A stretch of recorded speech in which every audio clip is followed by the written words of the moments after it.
Welcome back to the unsealed ledger of Untold Retaliation.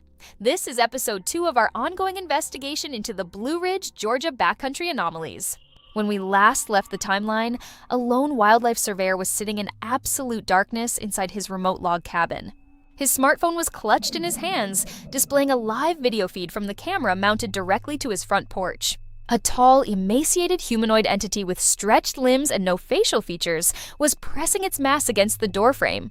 And from the phone's small speaker, the creature was talking. It was mimicking the surveyor's own voice with terrifying mechanical precision. Tonight, we look at what happened when the Timberlands decided to come inside. The surveyor watched the digital screen in horror. The creature on the porch did not move like a person. Its head jerked in sharp, unnatural angles, like a broken machine trying to calibrate its posture.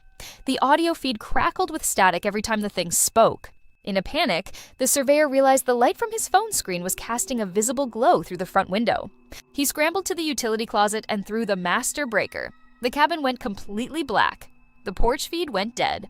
The voice outside stopped instantly. For 10 agonizing minutes, the only sound was the cold mountain rain hammering against the tin roof. Then, the logs began to groan. A heavy, localized weight was dragging itself across the exterior siding of the cabin, moving horizontally toward the rear.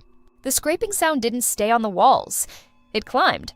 The surveyor tracked the heavy, structural thuds as they moved directly onto the roof timbers. Something was pacing back and forth along the ridgepole, searching for a structural weak point in the old building. Suddenly, the roof sound ceased. A low, wet wheeze echoed through the cabin layout. It wasn't coming from above anymore. The iron heating vents on the floor began to rattle. The crawlspace beneath the cabin foundation was unbolted. The entity had dragged its elongated frame entirely underneath the floorboards. He stood in the center of the room, clutching his rifle as the rhythmic scratching began to tear at the insulation beneath his feet. Then, a single floorboard directly behind his boot snapped cleanly in half. A pale, hairless limb reached through the darkness, anchoring itself to the floorboards. This concludes episode 2 of The Voice in the Timber. The final recovered file of this sequence drops next.